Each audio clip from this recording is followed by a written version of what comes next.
நம்ம இந்த வீடியோல ஃபினான்ஷியல் மேனேஜ்மெண்ட் சப்ஜெக்ட்ல டிவிடெண்ட் பாலிசி சாப்டர்ல யூனிவர்சிட்டி ஆஃப் மெட்ராஸ் क्वेश्चन பேப்பர்ல கேட்டிருக்கக்கூடிய 5 மார்க்ஸ் ப்ராப்ளம் போட்டு பார்க்க போறோம். இந்த 5 மார்க்ஸ் ப்ராப்ளம் பாத்தீங்கன்னா டிவிடெண்ட் பாலிசில வால்டர்ஸ் மாடல் ரிலேட்டடா இருக்கக்கூடிய ப்ராப்ளம். ஓகே, நவம்பர் 2019, 2018, 2017ல கேட்டிருக்கக்கூடிய 5 மார்க்ஸ் ப்ராப்ளம் தான் நம்ம போட்டு பார்க்க போறோம். ஸ்டூடெண்ட்ஸ், நம்மளோட சேனல்ல ஃபினான்ஷியல் மேனேஜ்மெண்ட் சப்ஜெக்ட்ல எல்லா சாப்டர்ஸுக்குமே வீடியோ அப்லோட் பண்ணியிருக்கேன். அந்த வீடியோஸ்க்கான லிங்கை நான் உங்களுக்காக டிஸ்கிரிப்ஷன் பாக்ஸில் கொடுத்துருக்கேன். அதே போல் டிவிடெண்ட் பாலிசி சாப்டர் அதில் இருக்கக்கூடிய தியரிஸ், வால்டர்ஸ் மாடல்னா என்ன, அதோட ஃபார்முலா என்ன, ப்ராப்ளம்ஸ் எல்லாமே வீடியோஸ் அப்லோட் பண்ணியிருக்கேன். வீடியோஸ்க்கான லிங்கை நான் உங்களுக்காக டிஸ்கிரிப்ஷன் பாக்ஸில் கொடுத்துருக்கேன். கண்டிப்பாக மிஸ் பண்ணாமல் பாருங்கள். இப்போ டிவிடெண்ட் பாலிசி சாப்டர் பார்த்தீங்க அப்படின்னா ஒரு இன்ஃபர்மேஷன் தெரிஞ்சுக்கோங்க. எக்ஸாம் பாயிண்ட் ஆஃப் வியூவில் இந்த சாப்டரை நீங்கள் ரொம்ப நல்லா ரிவைஸ் பண்ணிட்டு போங்க. அதனால தான் இந்த சாப்டரில் இருக்கக்கூடிய ப்ராப்ளம்ஸை நான் வீடியோவாக அப்லோட் பண்ணுறேன். ஏன்னா ரொம்பவே ஈஸியான சாப்டர். ஃபார்முலா, சிம்பிள் ஃபார்முலா வச்சு நீங்கள் ப்ராப்ளம் போட போகிறீங்க. ஃபார்முலாவில் இருக்கக்கூடிய எல்லா இன்ஃபர்மேஷனும் கொடுத்துருவாங்க. நீங்கள் ஃபார்முலாவில் அப்ளை பண்ணினா உங்களுக்கு ஈஸியாக ஆன்சர் வந்துடும். ஸோ ரொம்பவே ஈஸியான சாப்டர். ஒரே ஒரு சின்ன விஷயம் என்ன அப்படின்னா, நம்ம ஈஸியான சாப்டர், ஃபார்முலா ஈஸி அப்படின்னு சொல்கிறோம் இல்லையா, அந்த கேல்குலேஷன் பண்ணும்போது நீங்கள் சின்ன சின்ன தப்பு பண்ணுற வாய்ப்பு இருக்கும். ஓகேவா? ஸோ கேல்குலேஷன் மட்டும் எப்படி பண்ணணும் அப்படின்றத ஸ்டெப் வைஸ் நீங்கள் தெரிஞ்சுக்கோங்க. அதையும் நான் இந்த வீடியோவில் ப்ராப்ளம் சொல்லி தரும்போது சொல்லுவேன். கண்டிப்பாக மிஸ் பண்ணாமல் பாருங்கள். 2-3 ப்ராப்ளம் போட்டு ப்ராக்டிஸ் பண்ணால் தான் உங்களுக்கு அந்த மிஸ்டேக்ஸ் எல்லாம் வராமல் இருக்கும். ஓகே, இப்போ பார்த்தீங்கன்னா நம்ம ஃபஸ்ட்டு நவம்பர் 2019 கொஷின் பேப்பரில் வால்டர்ஸ் மாடலில் என்ன கொஷின் கேட்டிருக்காங்கன்னு பார்ப்போம். பாருங்கள், இது நவம்பர் 2019 கொஷின் பேப்பர். இதில் பார்த்தீங்க அப்படின்னா கொஷின் நம்பர் 16 கேட்டிருக்காங்க. Okay, so question number 16 Walters model. First நம்ம கொஷினை ரீட் பண்ணி என்னென்ன இன்ஃபர்மேஷன்ஸ் கொடுத்துருக்காங்க அப்படின்றத தெரிஞ்சுக்கலாம். Okay, the earnings per share of N Limited are ₹15 and the rate of capitalization applicable to the company is 12%. The productivity of earnings is 12% அப்படின்னு கொடுத்துருக்காங்க. Okay, so first நம்ம வால்டர்ஸ் மாடலுக்குரிய ஃபார்முலா என்ன அப்படின்றத எடுத்து எழுதிடலாம். வால்டர்ஸ் மாடலில் நம்ம என்ன கண்டுபிடிக்க போகிறோம் அப்படின்னு பார்த்தீங்கன்னா market price of the share. Okay, so ஃபார்முலாவில் இந்த பி அப்படின்றது என்னென்னா market price of the share. Market ப்ரைஸை தான் நம்ம கண்டுபிடிக்க போகிறோம். Okay, so P is equal to formula என்ன அப்படின்றத நான் எழுதுகிறேன் பாருங்கள். P is equal to D plus R by K into E minus D divided by K. Okay, so இதுதான் வால்டர்ஸ் மாடலில் மார்க்கெட் ப்ரைஸ் கண்டுபிடிக்கிறதுக்கான ஃபார்முலா. ரொம்பவே சிம்பிளான ஃபார்முலா, ஈஸியாக நீங்கள் படிச்சுக்க முடியும். இப்போ இந்த ஒவ்வொரு லெட்டரும் இருக்குது இல்லையா, அது என்ன அப்படின்றத தெரிஞ்சுக்கலாம். டி அப்படின்றது என்னென்னா டிவிடெண்ட் பெர் ஷேர். அதையும் நல்லா ஞாபகம் வச்சுக்கோங்க, dividend per share. Okay, so அடுத்து ஆர் அப்படின்றது என்ன அப்படின்னு பார்த்தீங்கன்னா rate of return. Okay, rate of return தான் ஆர். கே அப்படின்றது என்னன்னு பார்த்தீங்கன்னா cost of capital. Okay, so அடுத்து பார்த்தீங்கன்னா நமக்கு இ அப்படின்னு ஒரு லெட்டர் கொடுத்துருக்காங்க இல்லையா. ஸோ இ அப்படின்றது என்னன்னு பார்த்தீங்கன்னா ஏர்னிங்ஸ் பெர் ஷேர், இபிஎஸ்ன்னு சொல்லுவோம் இல்லையா. ஸோ இதுதான் ஃபார்முலாவில் இருக்கக்கூடிய ஒவ்வொரு லெட்டருக்கும் என்ன அப்படின்றது. ஓகே, இப்போ இதில் பார்த்தீங்கன்னா உங்களுக்கு ப்ராப்ளமில் ஆல்மோஸ்ட் எல்லா இன்ஃபர்மேஷனும் கொடுத்துருவாங்க. ஒரு இன்ஃபர்மேஷன் மிஸ் ஆகும். அது என்னன்னு பார்த்தீங்கன்னா இந்த டிவிடெண்ட் பெர் ஷேர். இந்த டிவிடெண்ட் பெர் ஷேர் கண்டுபிடிக்கிறதுக்கு ஒரு ஃபார்முலா இருக்குது. என்னன்னு பார்த்தீங்கன்னா EPS into pay out. Okay, so எவ்வளோ டிவிடெண்ட் பே பண்ணுறாங்க அந்த ரேஷியோ கொடுத்துருப்பாங்க. So D is equal to EPS into pay out போட்டிங்கன்னா உங்களுக்கு கிடச்சிரும். மற்ற இன்ஃபர்மேஷன்லாம் ஃபார்முலாலே இருக்கும். இப்போ இந்த ஃபார்முலா வச்சு தான் நம்ம இந்த 3 ப்ராப்ளமுமே சால்வ் பண்ண போகிறோம். ஓகே, ஸோ ஃபஸ்ட்டு நம்ம நவம்பர் 2019ல் கேட்டிருக்கக்கூடிய ஆன்சர் என்னன்னு பார்ப்போம். ஃபார்முலா உங்களுக்கு தெரியும் இல்லையா.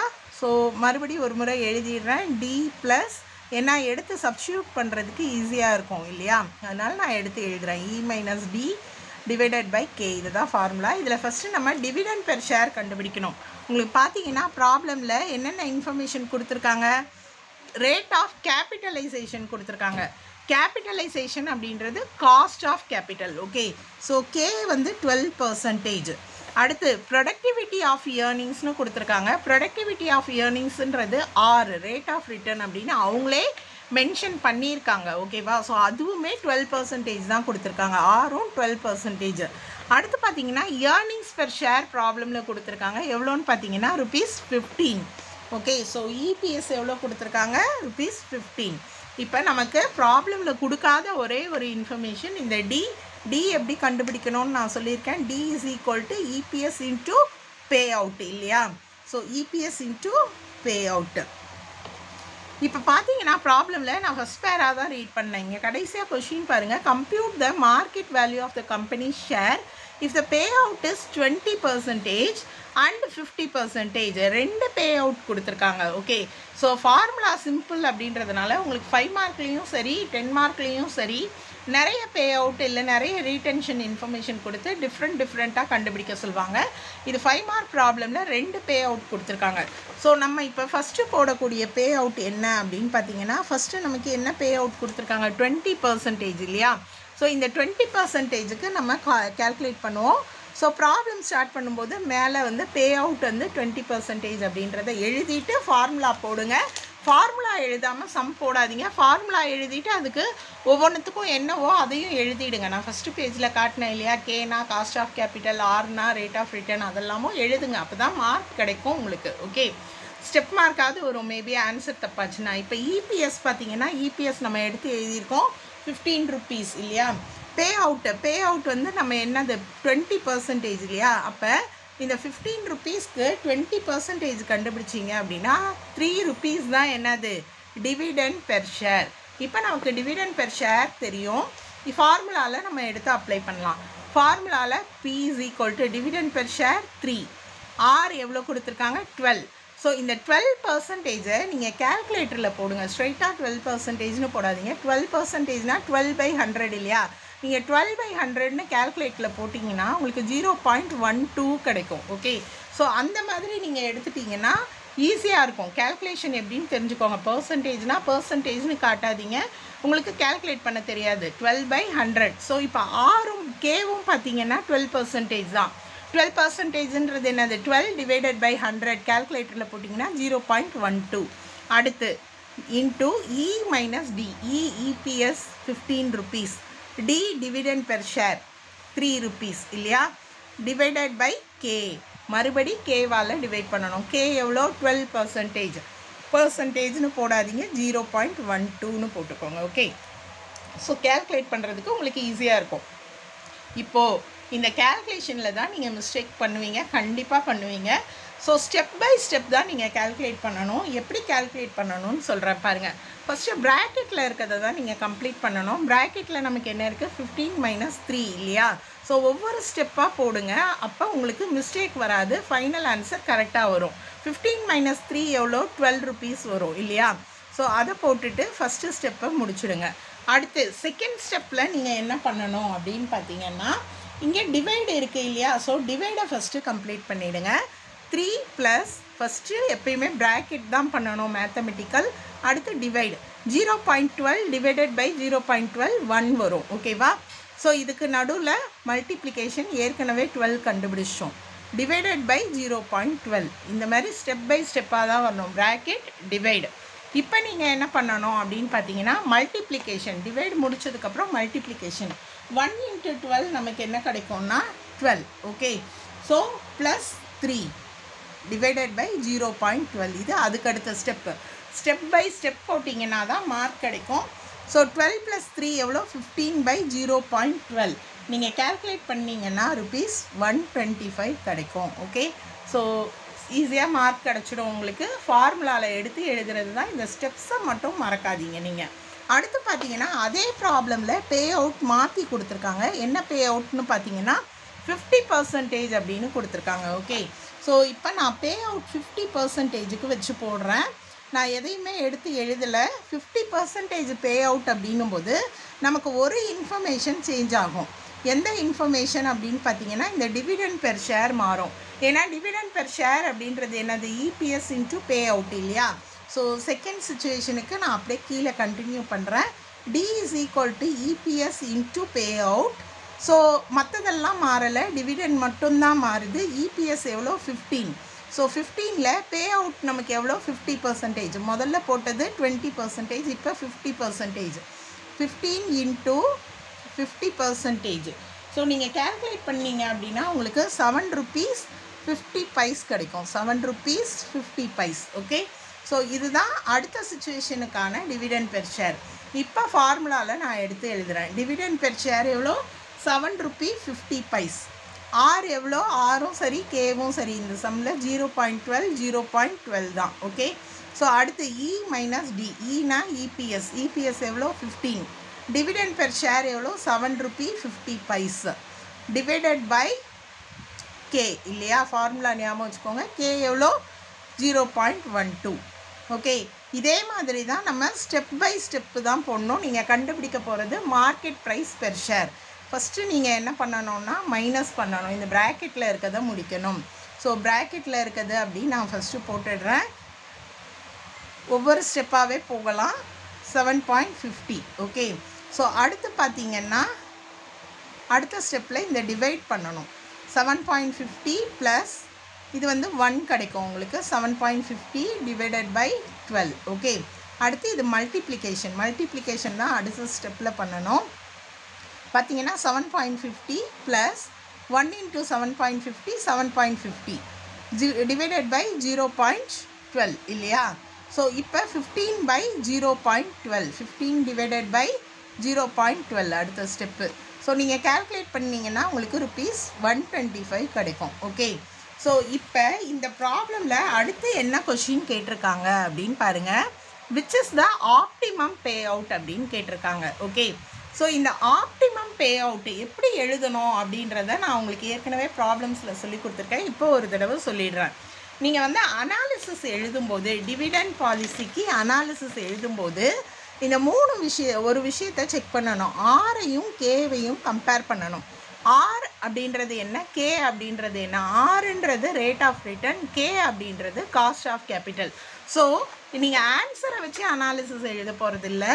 இங்கே கொடுத்துருக்க ஆரையும் கேவையும் கம்பேர் பண்ணணும். ஸோ இப்போ ஆரும் கேவும் பார்த்தீங்கன்னா ரெண்டுமே 12% தான். ரெண்டுமே இந்த சம்மில் 12% தான்.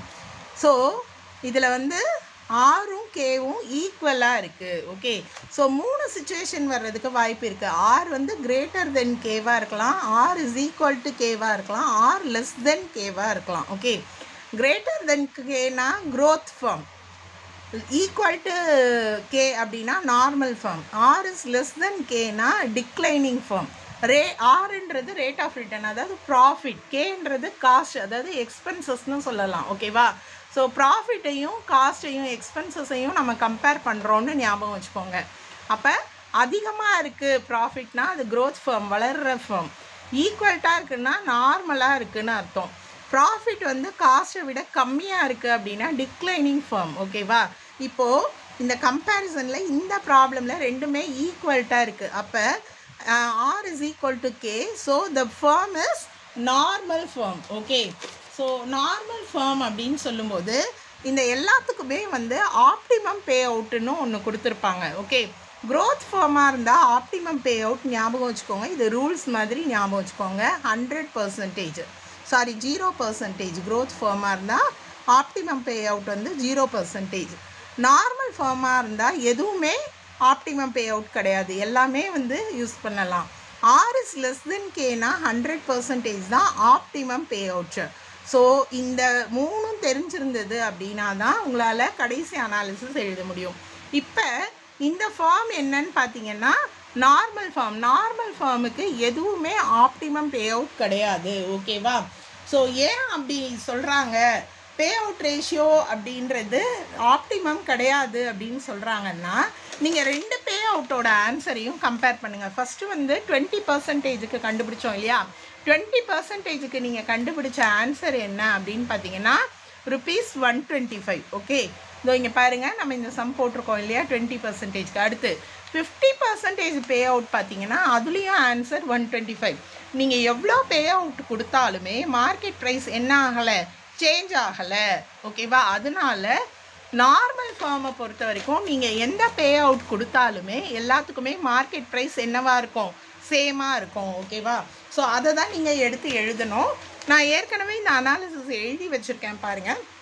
Since R is equal to K, Walter's model படி பார்த்தீங்கன்னா pay out ratio has no effect on market value. Market price மாறலை, ரெண்டுத்துலேயுமே எவ்வளோ 125. அதனால் எந்த பே அவுட்னாலுமே அது ஆப்டிமம் பே அவுட் தான். ஓகே, நீங்கள் 60 போட்டாலும் அதுதான் ஆன்சர் வரும், 70% பே அவுட் வச்சாலும் இதே ஆன்சர் தான் வரும். அதனால தான் எல்லா பே அவுட்டுமே ஆப்டிமம் பே அவுட் அப்படின்னு சொல்கிறோம். ஓகே, ஸோ இந்த ப்ராப்ளம் புரிஞ்சிருக்கும்னு நினைக்கிறேன். அடுத்து நம்ம நவம்பர் 2018 கொஷின் பேப்பரில் என்ன கொஷின் கேட்டிருக்காங்க வால்டர்ஸ் மாடலில் அப்படின்றத பார்ப்போம். ஓகே, எல்லாமே சிம்பிள் ப்ராப்ளம் தான் உங்களுக்கு. ஸோ பாருங்கள், ஃபஸ்ட்டு கொஷினை ரீட் பண்ணி என்னென்ன இன்ஃபர்மேஷன்ஸ் அப்படின்றத சொல்லிடுறேன் நான் உங்களுக்கு. கொஷின் பார்த்தீங்கன்னா, the earnings per share of W Limited or ₹12. The rate of capitalization is 15%. Rate of return on investment is 9%. Compute the market price per share using Walters formula if the dividend payout is 25% and 100%. So இங்கேயுமே நான் 2 பே அவுட்டுக்கு போட போகிறேன் problem. Okay, so இதில் மற்றபடி வேறு எதுவுமே கேட்கல, ஆனாலும் நீங்கள் அனாலிசிஸ் எழுத தான் செய்யணும். ஓகே, ஸோ 25%க்கு நான் ஒரு பக்கம் ஆன்சர் போடுறேன் அண்ட் 100%க்கு ஒரு ஆன்சர் போடுறேன். ரெண்டாக பிரிச்சுக்கிறேன் என்னோடய நோட்டில். So pay out is 25%, pay out 25%, அடுத்து பே அவுட் 100%. ஓகேவா? ஸோ இதுக்கு தான் நம்ம இப்போ ஆன்சர் போட போகிறோம். இப்போ பார்த்தீங்க அப்படின்னா சம்மில் ஃபஸ்ட்டு ஃபார்முலா எடுத்து எழுதிக்கலாம். ஃபார்முலா என்னன்னு உங்களுக்கு தெரியும். பினா market price is equal to D plus R by K இல்லையா? So E minus D by K இதுதான் ஃபார்முலா ரெண்டுத்துக்குமே. ஓகேவா? ஸோ ஒரு முறை எழுதியிருக்கேன், அதோட போதும். இப்போ நம்ம ப்ராப்ளமில் என்னென்ன இன்ஃபர்மேஷன்ஸ் கொடுத்துருக்காங்களோ அதை எடுத்து எழுதிக்கலாம். ஓகே, ஃபஸ்ட்டு ஸோ ப்ராப்ளமில் பார்த்தீங்கன்னா என்னென்ன இன்ஃபர்மேஷன்ஸ் இருக்குது பாருங்கள். ஃபஸ்ட்டு வந்து earnings per share கொடுத்துருக்காங்க, அதாவது EPS வந்து ₹12 அப்படின்னு கொடுத்துருக்காங்க. ஸோ earnings per share நான் எடுத்து எழுதிக்கிறேன், ₹12. EPS is equal to ₹12. ரெண்டுத்துக்குமே அதே தான். ஓகே, எது மட்டும்தான் மாறப்போகுது, பே அவுட் மாறுறதுனால டிவிடெண்ட் பெர் ஷேர் மட்டும்தான் உங்களுக்கு மாறப்போகுது. ஓகேவா? ஸோ மற்றபடி ரெண்டு சம்லையும் EPS ₹12 தான். அடுத்து பார்த்தீங்க அப்படின்னா நமக்கு என்ன கொடுத்துருக்காங்க, ரிட்டர்ன் கேபிட்டலைசேஷன் 15%. கேபிட்டலைசேஷன் 15%னா என்னது, cost of capital 15%. So cost of capital 15%ன்னு எடுத்து எழுதிக்கிறேன். ஓகே, ஸோ அடுத்து பார்த்தீங்கன்னா ரேட் ஆஃப் ரிட்டர்ன். ப்ராப்ளமில் ரேட் ஆஃப் ரிட்டர்ன் என்ன கொடுத்துருக்காங்கன்றதை பாருங்கள். ரிட்டர்ன் ஆன் இன்வெஸ்ட்மெண்ட் 9%ன்னு கொடுத்துருக்காங்க. ஓகேவா? ஸோ 9%ன்னு நான் எடுத்து எழுதிக்கிறேன் ரேட் ஆஃப் ரிட்டர்ன். இப்போ இதில் பே அவுட் மாறி இருக்குது. ஃபார்முலாவில் நமக்கு ஆர் தெரியும், கே தெரியும், இ தெரியும். ஓகே, EPS தெரியும். டிவிடெண்ட் கண்டுபிடிக்கணும். டிவிடெண்டுக்கு ஃபார்முலா சொன்னேன் இல்லையா, லாஸ்ட்டாக நம்ம போட்டோம். D is equal to EPS into pay out. Okay, so EPS into pay out அப்படின்னு போடுறேன். இதுலேயுமே அதே மாதிரி நம்ம கண்டுபிடிச்சிப்போம், EPS into பே அவுட். ஓகே, ஸோ EPS எவ்வளோ அப்படின்னு பார்த்தீங்கன்னா இதில் ₹12, ரெண்டுத்துலேயுமே ₹12 தான். பட் என்ன மாறுது, பே அவுட் மாறுது. பே அவுட் ஃபஸ்ட்டு வந்து 25% பே அவுட், அடுத்து இதில் பார்த்தீங்கன்னா 100% பே அவுட். அப்போது ₹12ல் 25% நான் சைமல்டேனியஸாக ரெண்டு சிச்சுவேஷனும் போட்டு முடிக்கிறேன் உங்களுக்கு. ஓகே, ஸோ ₹12ல் 25% பே அவுட் எவ்வளோன்னு பார்த்தீங்கன்னா ₹3. ஓகே, அடுத்து ₹12ல் 100% எவ்வளோன்னு பார்த்தீங்கன்னா ₹12 தான் pay dividend per share. Okay, so இப்போ நம்ம கண்டுபிடிச்சது டிவிடெண்ட் பெர் ஷேர். ஃபார்முலாவுக்கு தேவையான டிவிடெண்ட் பெர் ஷேர் ரெண்டுத்துலேயும் கிடச்சிருச்சு. இப்போது ஃபஸ்ட்டு இந்த ஃபார்முலா சால்வ் பண்ணிடலாம், அதுக்கப்புறமா இது போட்டுடலாம். இதே ஃபார்முலா தான் ஃபஸ்ட்டு சிச்சுவேஷனுக்கு போட்டுடலாம். டி எவ்வளோ, 3. ஓகேவா? ஸோ ஆர் பை கே, ஆர்னா என்னது, 9%. நீங்கள் 9 divided by 100 போட்டிங்கன்னா 0.09 கேல்குலேட்டரில் போடுங்க. ஓகே, கே அப்படின்றது என்ன, 15%, 0.15 நீங்கள் கேல்குலேட்டரில் போட்டிங்கன்னா. இ மைனஸ் டி, ஈனா EPS ₹12 minus dividend ₹9 divided by K, K என்னது 0.15. ஓகே, இதுதான் மார்க்கெட் ப்ரைஸ்க்கு சப்ஸ்டியூட் பண்ணிட்டோம். நான் சொன்ன மாதிரி ஸ்டெப் பை ஸ்டெப்பாக தான் நீங்கள் ஆன்சர் பண்ணணும். 12 minus 9 எவ்வளோ, 3. ஓகேவா? ஸோ 3 கண்டுபிடிச்சாச்சு. நான் வந்து ஸ்ட்ரைட்டாக போடுறேன், நீங்கள் ஒவ்வொரு ஸ்டெப்பாக ஃபஸ்ட்டு சம்மில் போட்ட மாதிரி போடுங்க. நீங்கள் ஃபஸ்ட்டு ப்ராக்கெட்டில் பண்ணணும், அடுத்து இந்த டிவைடு. ஓகே, ஸோ டிவைட்னா 0.09 டிவைடட் பை 0.15 இல்லையா? ஸோ இதை டிவைட் பண்ணிக்கணும். அடுத்து பார்த்தீங்கன்னா மல்டிப்ளை பண்ணணும். ஓகேவா? ஸோ இதை டிவைட் பண்ணால் உங்களுக்கு என்ன கிடைக்குதுன்னு பார்த்தீங்கன்னா 0.6 கிடைக்கும். ஓகே, செகண்ட் ஸ்டெப்பையும் நான் சேர்த்து போட்டுட்டேன். ப்ராக்கெட்டை முடிச்சேன், அடுத்து டிவைட் பண்ணுறதையும் முடிச்சேன். ஓகே, ஸோ அடுத்து நீங்கள் என்ன பண்ணணும்? மல்டிப்ளை, ப்ராக்கெட் டிவைட், இப்போ மல்டிப்ளை 0.6 இன்ட்டு 3. ஓகேவா? இன்ட்டு இதில் 12 மைனஸ் டிவிடெண்ட் பெர் ஷேர் 3 தான் இல்லையா? சாரி, டிவிடெண்ட் பெர் ஷேர் 3 9ன்னு போட்டேன் நான். ஓகே, ஸோ 9 rupees வரும் இங்கே. ஓகே, 12 minus 3 9, ஒரு சின்ன மிஸ்டேக். ஓகே, ஸோ இப்போ நீங்கள் 0.6 இன்ட்டு 9 போடுங்க. என்ன வரும் அப்படின்னு பார்த்தீங்கன்னா 5.4 கிடைக்கும் அடுத்த ஸ்டெப்பு. அடுத்து தான் நீங்கள் என்ன பண்ணணும்? ஆட் பண்ணணும். ஆட் பண்ணினா 8.4 டிவைடட் பை 0.15 நீங்கள் கேல்குலேட் பண்ணிங்கன்னா ₹56. ஓகே, ஃபஸ்ட்டு சுச்சுவேஷனில் market price of the share ₹56. அடுத்த சுச்சுவேஷனுக்கு இதே மாதிரி நம்ம போடலாம். ஸோ ஃபார்முலா என்ன? டி அப்படின்றது இங்கே நம்ம கண்டுபிடிச்சிருக்கோம் 12 rupees. ஓகேவா? ப்ளஸ் ஆர் பை கே, எதுவும் மாறலை. ஆர் வந்து 0.09, கே வந்து 0.15. இ மைனஸ் டி, இபிஎஸ் எவ்வளோ? 12 minus D, dividend per share. Okay, so dividend per share நம்ம கண்டுபிடிச்சது எவ்வளோ? 12 தான். Okay, so divided by K, K வந்து 12, 0.1 என்னது 15%, 0.15 கே. ஓகே, இப்போ இதே மாதிரி ஒவ்வொரு ஸ்டெப்பாக பண்ணுங்கள். ஃபஸ்ட்டு ப்ராக்கெட்டில் இருக்கிறத கம்ப்ளீட் பண்ணுங்கள். 0.09, 12 மைனஸ் 12 0. ஓகேவா? ப்ராக்கெட்டில் போட்டுடுங்க. அடுத்த ஸ்டெப்பு எழுதணும். ஓகே, அடுத்த ஸ்டெப்பு வந்து ப்ராக்கெட் முடித்ததும் இந்த டிவைடு முடிங்கன்னு சொன்னேன். 12 ப்ளஸ் 0.09 டிவைடட் பை 0.15 நீங்கள் பண்ணீங்க அப்படின்னா ஒரு ஆன்சர் வரும். அதை இங்கே மல்டிப்ளை பண்ணால் எப்படினாலும் 0 தான். ஓகேவா? ஸோ அதனால் நான் ஸ்ட்ரைட்டாக மல்டிப்ளை பண்ணால் 0ன்றதை போட்டுட்டேன். ஸோ 12 பை 0.15 நீங்கள் கேல்குலேட் பண்ணினா ₹80. ஓகே, ஸோ இப்போ கடைசியாக நீங்கள் என்ன பண்ணணும்னா மார்க்கெட் ப்ரைஸ் கண்டுபிடிச்சதுக்கப்புறம் நான் ஏற்கனவே சொன்ன மாதிரி ஆரையும் கேவையும் கம்பேர் பண்ணணும். அனாலிசிஸ் எழுதுறதுக்கு ஆரையும் கேவையும் கம்பேர் பண்ணணும். நமக்கு ஆர் என்னன்னு பார்த்தீங்கன்னா 9%, கே எவ்வளோ? 15%.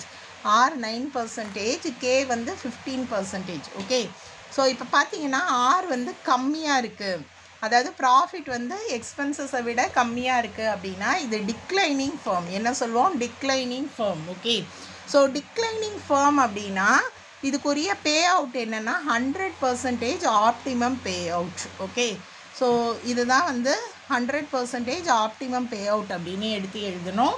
அதே மாதிரி பார்த்தீங்கன்னா 100% ஆப்டிமம் பே அவுட்னு ஏன் சொல்கிறோன்னு பார்த்தீங்கன்னா நீங்கள் 2 போட்டிங்க இல்லையா கேல்குலேஷன். 25%ல் எவ்வளோ மார்க்கெட் ப்ரைஸ்? 56.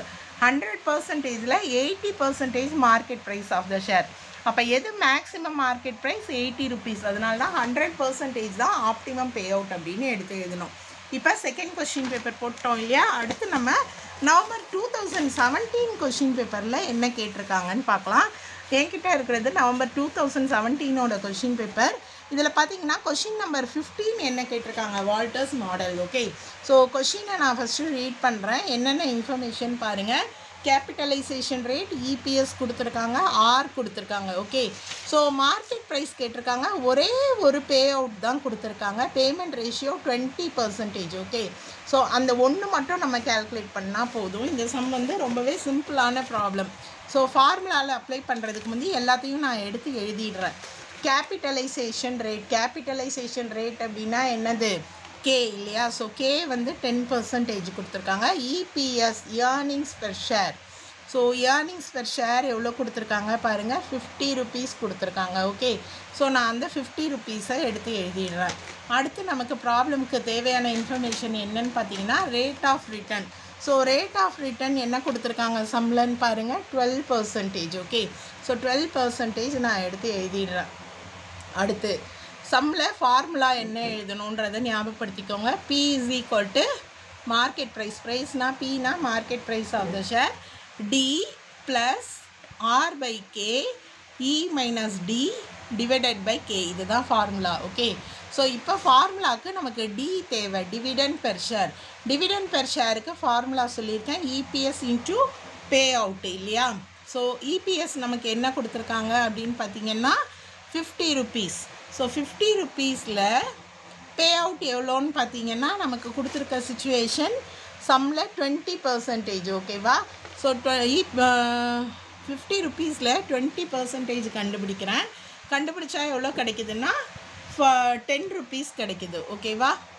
ஸோ 10 ருபீஸ் தான் டிவிடெண்ட் பெர் ஷேர். இப்போது அடுத்து பார்த்தீங்கன்னா ஃபார்முலாவில் அப்ளை பண்ண போகிறேன். டிவிடெண்ட் பெர் ஷேர் எவ்வளோன்னு பார்த்தீங்கன்னா 10. ஓகேவா. So plus R by K. R எவ்வளோ 12. ஓகே, K எவ்வளோ அப்படின்னு பார்த்தீங்கன்னா R வந்து 12. ஓகே, K வந்து 10. அப்போ 0.12 0.10ன்னு போடுவோம். கரெக்டாக. அடுத்து E மைனஸ் D. ஈனா EPS. EPS 50. Dividend per share எவ்வளோ 10 ருபீஸ் நம்ம கண்டுபிடிச்சோம் இல்லையா. So 10 divided by K. Kனா காஸ்ட் ஆஃப் கேபிட்டல். 10%னா 0.10. மார்க் ரைஸ் இப்படி தான் கண்டுபிடிக்கணும். ஒவ்வொரு ஸ்டெப்பாக வாங்க. ஃபஸ்ட்டு ப்ராக்கெட் மறக்காதீங்க. 50 மைனஸ் 10 40. நீங்கள் ஒவ்வொன்றாவே எழுதுங்க, அப்போ தான் தப்பு இல்லாமல் நீங்கள் ப்ராப்ளம் போட முடியும். ஓகே, இது ப்ராக்கெட்டில் இருக்கக்கூடிய இன்ஃபர்மேஷன். அடுத்து நான் என்ன பண்ணணும்னு சொன்னேன்னா டிவைடு. இந்த டிவைடை கம்ப்ளீட் பண்ணுங்கள். ஸோ 0.12 டிவைடட் பை 0.10 உங்களுக்கு என்ன கிடைக்கும்னா 1.2 கிடைக்கும். ஓகே, ஸோ அதை அடுத்த ஸ்டெப்பாக எழுதுங்க. அடுத்து இப்போது ப்ராக்கெட் டிவைட், அடுத்து நீங்கள் மல்டிப்ளை பண்ணணும். 1.2 இன்ட்டு 40. ஓகேவா.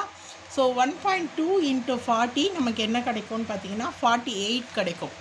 ஓகே, ஸோ இப்போ அடுத்து நீங்கள் என்ன பண்ணணும்னா 10 + 48 நமக்கு என்ன கிடைக்கும் 58 டிவைடட் பை 0.10 நமக்கு என்ன கிடைக்குதுன்னா 580 ருபீஸ். ஓகே, ஸோ இது வந்து ரொம்பவே சின்ன ப்ராப்ளம். ஒரு சிச்சுவேஷன் தான் கொடுத்துருக்காங்க. இதுலேயும் ஆரையும் கேவையும் நீங்கள் என்ன பண்ணணும், கம்பேர் பண்ணி அனாலிசிஸ் எழுதணும். R எவ்வளோ கொடுத்துருக்காங்க 12%. K எவ்வளோ கொடுத்துருக்காங்க 10%. ஸோ Rன்றது ப்ராஃபிட்னு நினச்சிக்கோங்க, ரேட் ஆஃப் ரிட்டர்ன். Kன்றது காஸ்ட் ஆஃப் கேபிட்டல், அதாவது எக்ஸ்பென்சஸ்.